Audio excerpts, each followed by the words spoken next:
Okay, I always talk about this honey pot that I made.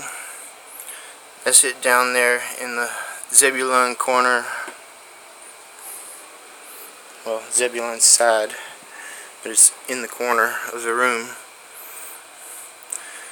It's just a pot with a lid that I made, and I have a microphone stuck in it with some other magic stuff. Look, works. Faith without works is dead. Anyway, it gives me feedback whenever there's some kind of environmental change or whatever in here, or if I whistle into it.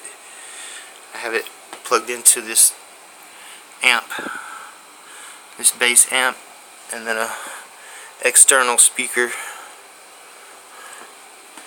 So anyways, it sounds like R2-D2.